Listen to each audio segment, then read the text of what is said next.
ठीक है, आज हम लोग बात करेंगे इंडिफरेंस कर्व एनालिसिस की। इसको हम लोग ऑर्डिनल यूटिलिटी अप्रोच भी कहते हैं। क्या? Ordinal utility. जब हम लोग मार्जिनल यूटिलिटी की बात कर रहे थे तो वहां पे हमने टर्म ये इस्तेमाल किया था कार्डिनल अप्रोच।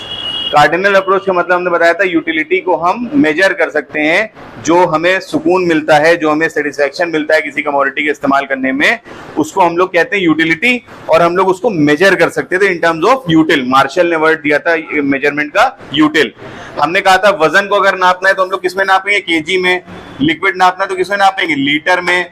कोई लेंथ नापनी है तो किसमें नापेंगे? मीटर में। इसी तरीके से मार्शल ने जो वर्ड इस्तेमाल किया था वो क्या क्या था? यूटिल। कि अगर हमें यूटिलिटी को नापना है तो हम लोग किसमें नापेंगे? यूटिल्स में नापेंगे।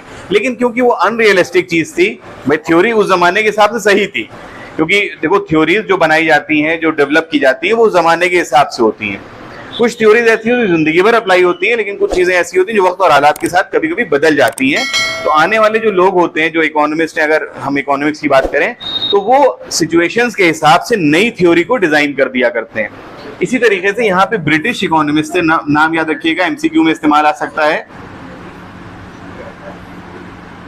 एलन और हिक्स। बहुत मशहूर नाम लिया था, एलन और हिक्स। इनका फुल नेम तो मुझे भी नहीं याद है, लेकिन इनको जो कहा जाता है JR-Hicks और HRJD एलन।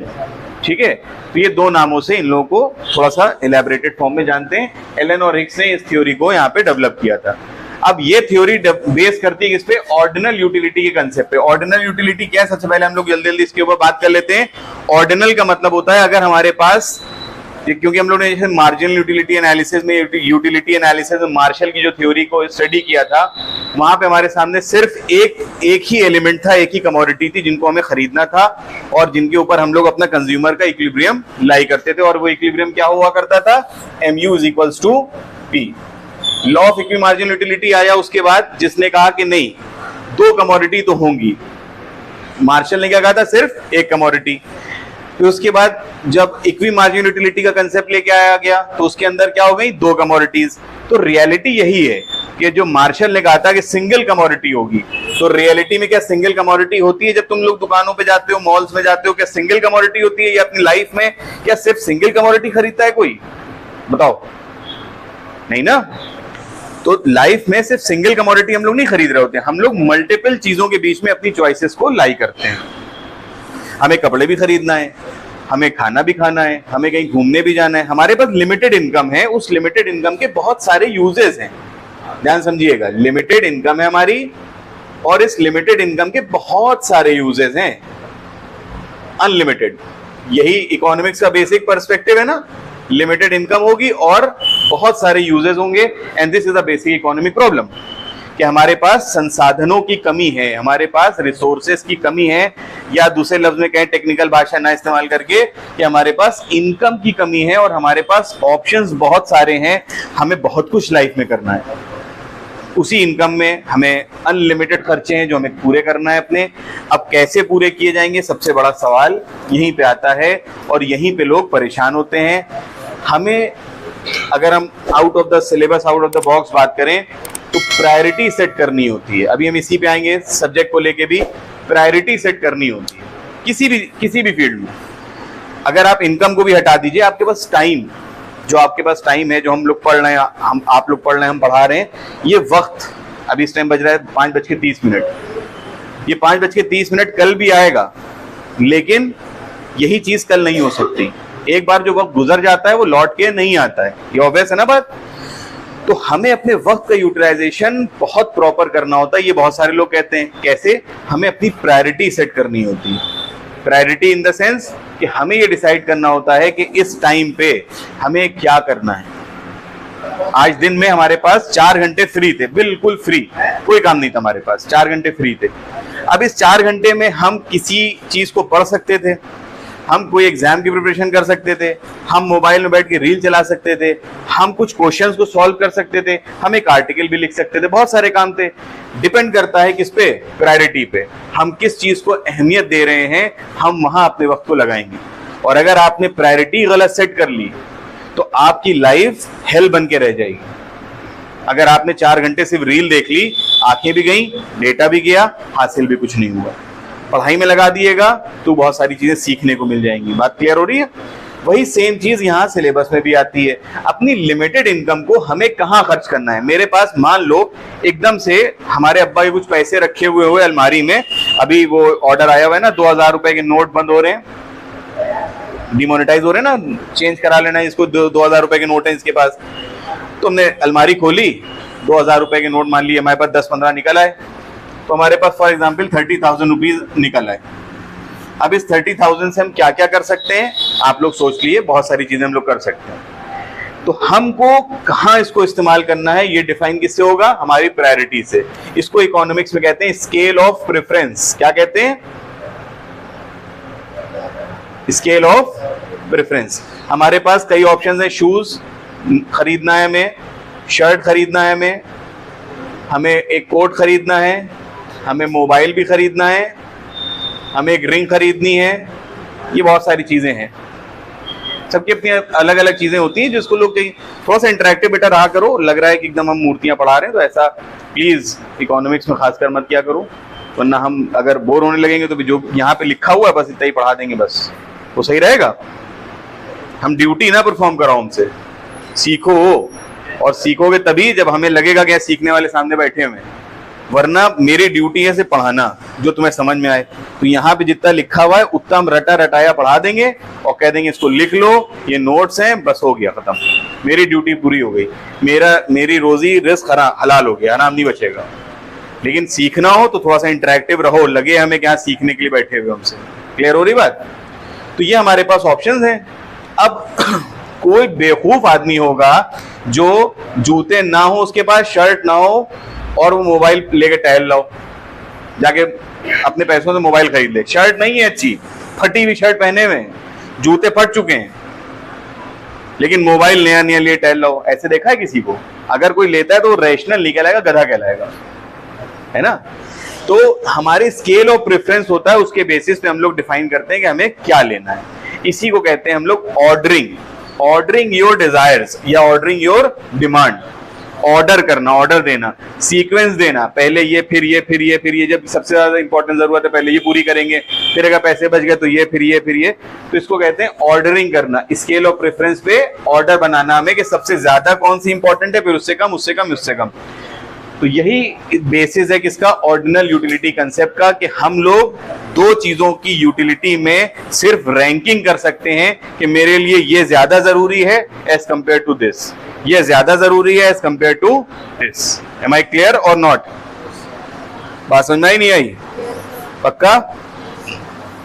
तो ये हो गया तुम्हारा ऑर्डिनल यूटिलिटी का कंसेप्ट। तो अब ये रिलेटिव है, रिलेटिव इन द सेंस मेरे लिए वही चीज अलग होगी और शाद के लिए वही चीज अलग हो सकती है। हमारे लिए खाना इस टाइम बहुत जरूरी हो, क्योंकि हो सकता है हम बहुत ज्यादा भूखे हों, शाद घर से खाना खा के हैं, शाद के लिए वो खाना जरूरी नहीं है। तो हम ये नहीं एक कंक्लूसिव एविडेंस ड्रॉ कर सकते हैं इससे कि साहब खाना इंपॉर्टेंट नहीं है, क्योंकि यहाँ बैठे हुए 15 लोगों को भूख नहीं लग रही है, उनके लिए खाना जरूरी नहीं। हमने एक सवाल पूछा, खाना किसको किसको चाहिए? सबने कहा हमें नहीं चाहिए, लेकिन हमें चाहिए। तो हम ये नहीं कह सकते खाना जरूरी ही नहीं है। क्यों? क्योंकि वो 15 लोग जो हैं वो घर से खाना खा के हैं, इसलिए खाना जरूरी नहीं है। हम नहीं खा के मेरे लिए जरूरी है। तो रिलेटिव है, हम इसको कंक्लूसिव नहीं बना सकते कि अगर 50 लोग एक चीज कह रहे हैं तो वही सही होगी, ऐसा नहीं हो सकता। क्लियर? सबके लिए अलग अलग प्रायोरिटीज हो सकती है। बात क्लियर हो गई यहां तक? पक्का? तो अब यहां पे जो इंडिफरेंस कर्व की बात हम करेंगे,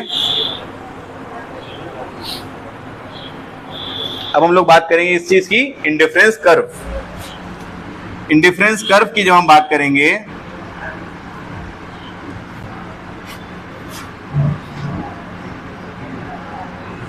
बुक में इसकी डेफिनेशन दे रखी है, indifference curve is a curve which shows various combination of two goods that will give equal level of satisfaction। हमें एक ऐसे कॉम्बिनेशन मिलेंगे जो हर कॉम्बिनेशन हमें इक्वल लेवल ऑफ सेटिस्फैक्शन देता है। हम इसका एग्जांपल बुक से ही आपका ले लेते हैं, इंडिफरेंस शेड्यूल कहते हैं इसको, हम लोग इसका शेड्यूल बना लेते हैं जहां पे हमारे सामने कई कॉम्बिनेशंस हैं।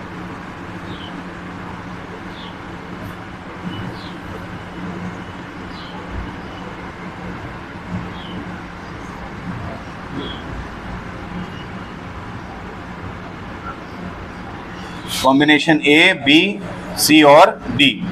फूड है यहाँ पे 1 2 3 4 यूनिट्स में लिए ले रहे हैं हम लोग।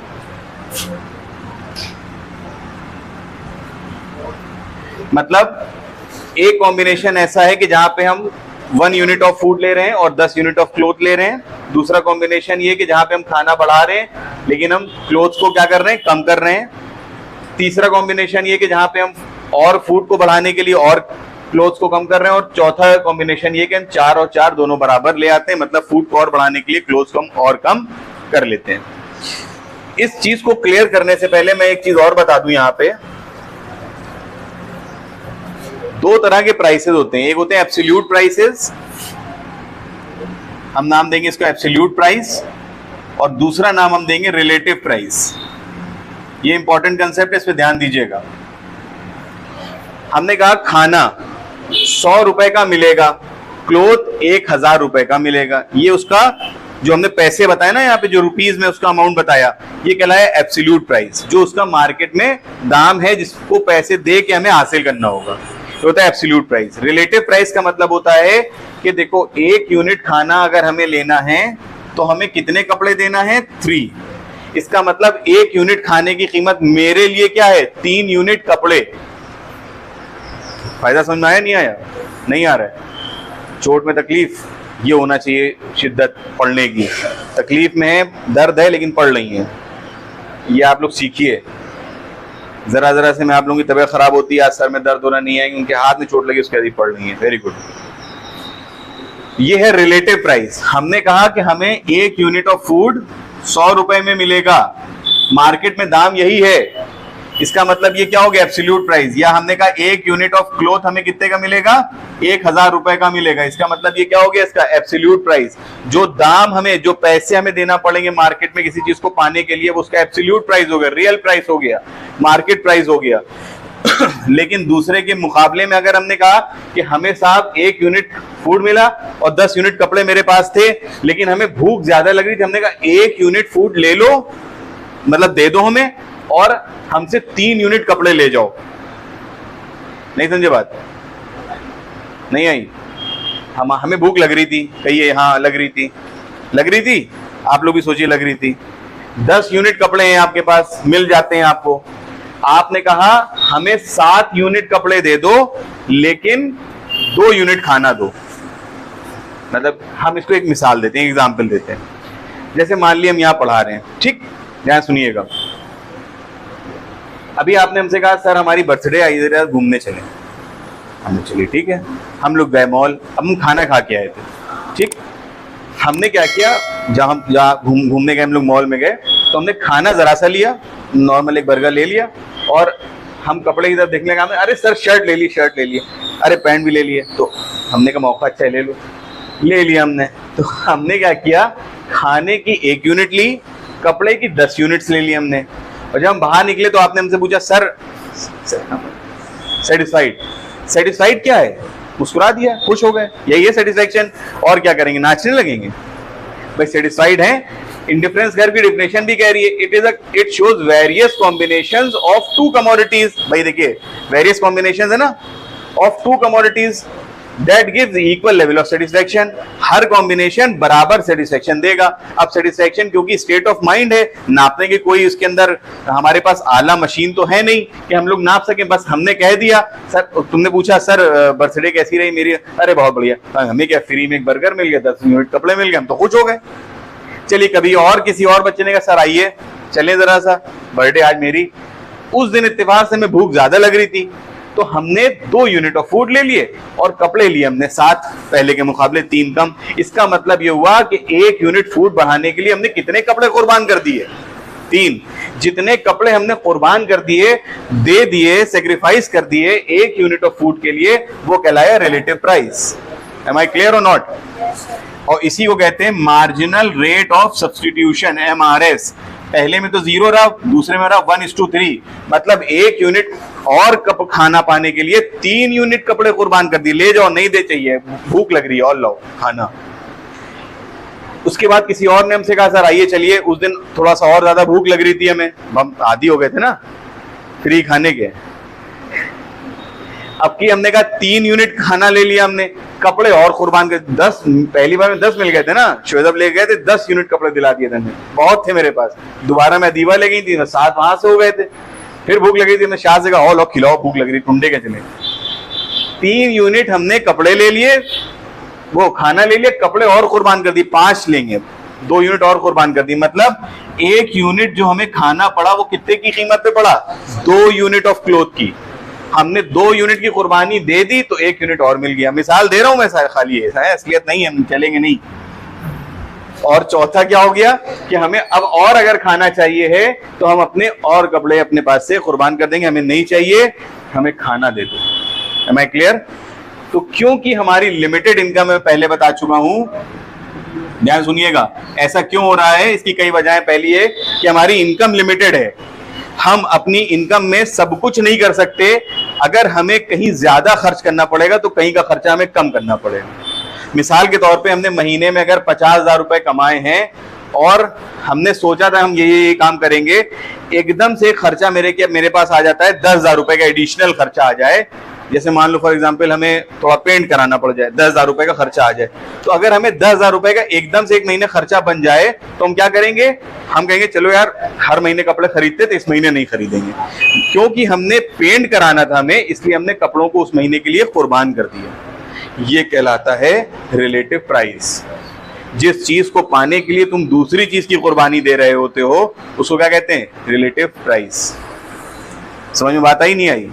मिसाल देते हैं हम एक और, यहां पढ़ना है इसलिए आप कहीं घूमने नहीं गए, you have sacrificed your trip for studies. तो ये इसकी रिलेटिव, इसकी पढ़ने की रिलेटिव कॉस्ट क्या हो गई? आपकी ट्रिप। तो 1 घंटे पढ़ने की स्टडी की जो रिलेटिव प्राइस हुई वो क्या हुई? Equals to 1 trip. जिस चीज को तुम कुर्बान करते हो दूसरी चीज के लिए, वो चीज उसके लिए क्या बन जाती है? Relative price. तो अब ध्यान रखना कि कभी भी, प्रायोरिटी की बात हो रही थी बहुत देर से, प्रायोरिटी कैसे सेट करें बहुत देर से बता रहे थे। अब हमेशा ध्यान रखना जब तुम्हारे पास 2 ऑप्शन हो तो देखना कि सामने वाली चीज को पाने के लिए तुम कुर्बान क्या कर रहे हो, ये ध्यान रखना। सामने वाली चीज जिसको तुम पाने की कोशिश कर रहे हो उसके लिए कुर्बानी क्या दे रहे हो। क्योंकि हमेशा ध्यान रखना, लाइफ में हमेशा एक चीज पाना है तो दूसरी चीज की कुर्बानी दी जाएगी। अब देखना कि किसको पाने के लिए किसको कुर्बान किया जा रहा है। अगर कुर्बान की जाने वाली चीज पाने वाली चीज से इंपॉर्टेंट हो तो कुर्बानी मत देना, उसको सेक्रीफाइस मत करना। अगर पढ़ाई तुम्हारे लिए जरूरी, क्योंकि जरूरी है, आप तुम समझो या ना समझो, लेकिन पढ़ाई सबके लिए जरूरी है।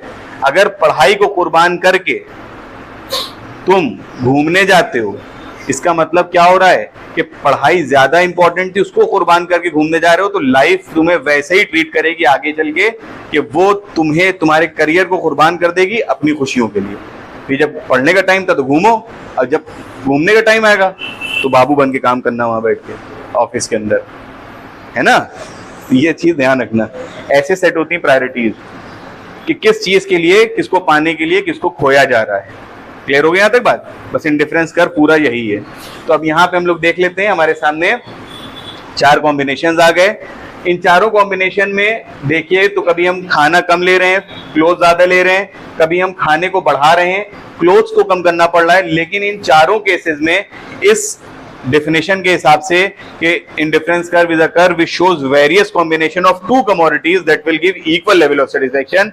तो हम यहाँ अज्यूम कर लेंगे कि हम इन चारों कॉम्बिनेशन में उतने ही खुश हैं जितना यहाँ थे, उतने ही यहाँ है, उतने ही यहाँ है, उतने ही यहाँ है। मतलब ये जरूरी नहीं कि हम खाना ज्यादा ले रहे हैं, कपड़े ज्यादा ले रहे हैं, हम किस चीज में सेटिस्फाइड है वो हमारा क्या बन जाएगा?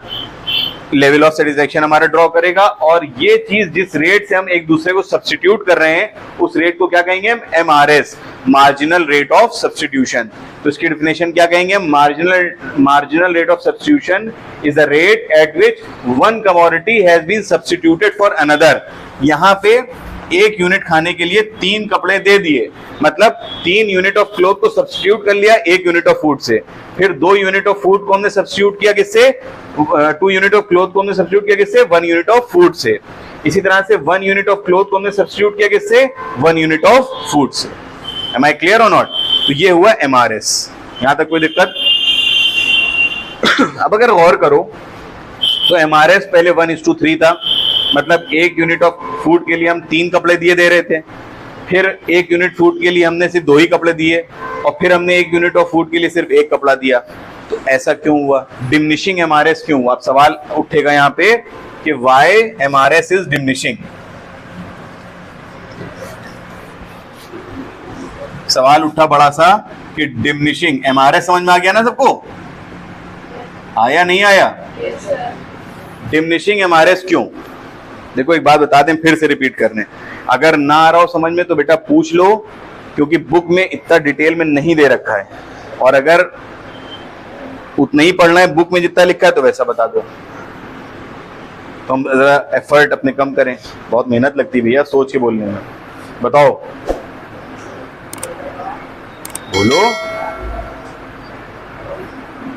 अदीबा, बताओ। चलो ठीक है, जितना बुक में लिखा है उतना ही पढ़ा देंगे। एमआरएस डिमिनिशिंग क्यों है? Because of diminishing marginal utility.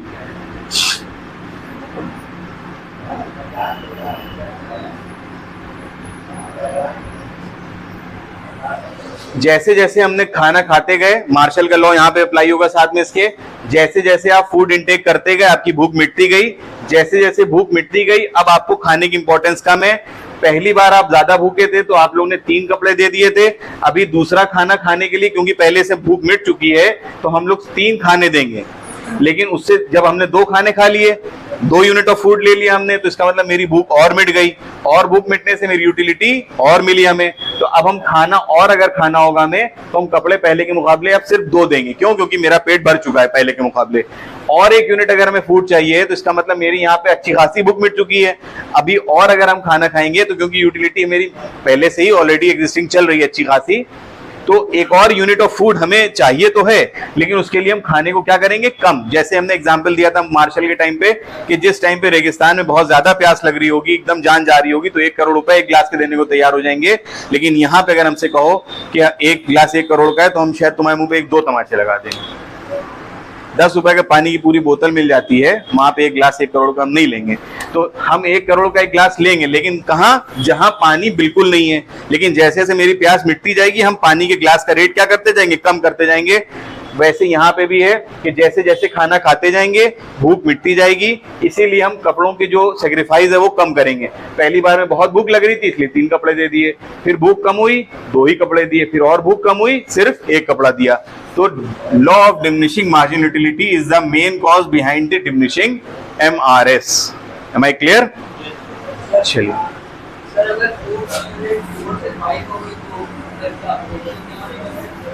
ये तो वो है ना, खाली एग्जाम्पल दिया है,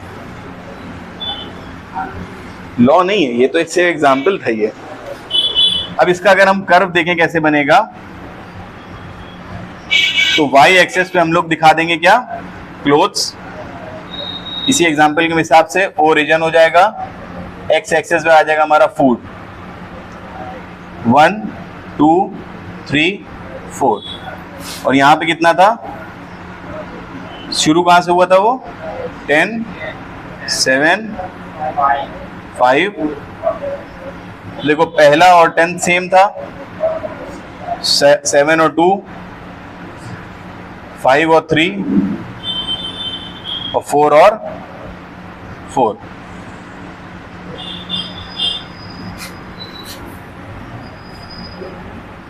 तो ये कॉम्बिनेशन ए बन गया, जिसमें हमने 10 यूनिट ऑफ क्लोथ और 1 यूनिट ऑफ फूड ले लिया। फिर 2 और 7 बन गया, फिर 5 और 3 बन गया, और यहाँ पे फिर 4 और 4 बन गया। तो ये 4 कॉम्बिनेशन है। डेफिनेशन क्या थी? Indifference curve shows the various combination ABCD of 2 commodities that is clothes and food that will give equal level of satisfaction। इसके हर पॉइंट पे सेटिस्फेक्शन क्या होगा? सेम होगा।